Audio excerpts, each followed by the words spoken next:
Sometimes when I'm watching these GM press conferences, I'm thinking to myself, I would love to know what the GM is actually saying. Yes. Like a Rosetta Stone for GMs. We have one here in NFL Live, and his name is Mike Tannenbaum. So Mike T obviously is a longtime NFL GM. What did you make of what John Lynch was saying yesterday about Deebo Samuel? Yeah, he was GM 101. On the surface, publicly, he's trying to tamp down the noise. It's a really smart move by John. He's not trying to inflame anything whatsoever. However, behind the scenes, there's a tremendous sense of urgency, and here's why. If they feel like for whatever reason they can't get this situation resolved, they're better off trading Deebo Samuel by Thursday night, and in their case, hopefully recouping a first-round pick, let's say for the Jets, the 10th pick overall.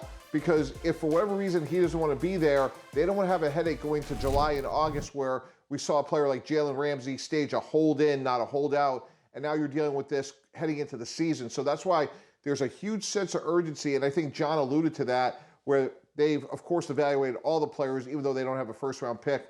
So I thought he was masterful publicly, very calm, trying to minimize things, but behind the scenes, they have to be moving fast with Thursday night fast approaching. John Lynch definitely watched some Mike Tannenbaum press conferences back in his day. Let me ask you, Acho, which trade do you think is more likely to take place on draft night or at some point during the draft? Deebo Samuel or Jimmy Garoppolo? I think this one's easy, and for me, it's Deebo Samuel. And the reason why is supply and demand. We talk about the demand piece for a second. There's so much more demand for Deebo Samuel. So many teams, now that we know that Deebo doesn't want to be in San Francisco, he doesn't want to take all those hits that running backs take. He wants to play a receiver. He wants out, and other teams want him.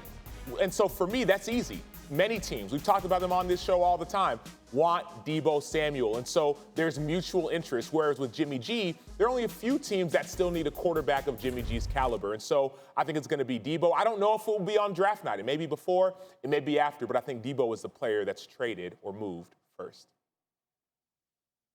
You know, Sam, what's interesting to me, I look at these players almost as a package deal, meaning that either they both stay and they run it back. This was a team that was in the Super Bowl a couple of years ago on the precipice of almost being there last year, or saying we're going to move on from both of them, because if we move on from Deebo, it's going to be harder to win, especially with a young quarterback in Trey Lance. So why would you keep Jimmy Garoppolo? So to me, they have to make a very fundamental philosophical decision, which is, are we going to try to compete right now with Green Bay and the Rams, or are we going to move on from our starting quarterback and our best football player? And I think they have to be aligned to know that either they're both coming back or they're both moving on. Yeah, Mike T, I disagree with you on this one. I believe these decisions are mutually exclusive. I think you can move on one and not move on the other. I think you can trade Deebo Samuel, get some draft capital, go draft a receiver, maybe not a Deebo Samuel, but someone who could potentially be that. And you don't have to keep or trade Jimmy G. Those decisions are separate. Or separately, if you want to keep Deebo Samuel, I think dealing Jimmy G is separate. A few months ago, we didn't know that Deebo wanted to leave, and there was still conversation of Jimmy G leaving. And so for me, that's why it's not a package deal or both got to go, both got to stay. You can move on one and not move on the other.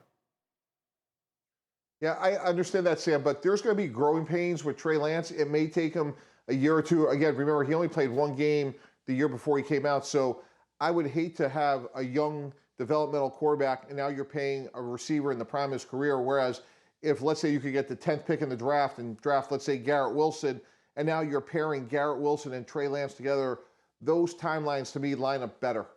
This team made it to the NFC Championship game last year, yet they have a lot of difficult decisions to make this offseason. There is still much work to do ahead for GM John Lynch. They don't pick until the second round because of that Trey Lance trade last year. Thank you for watching ESPN on YouTube. For live streaming sports and premium content, subscribe to ESPN+.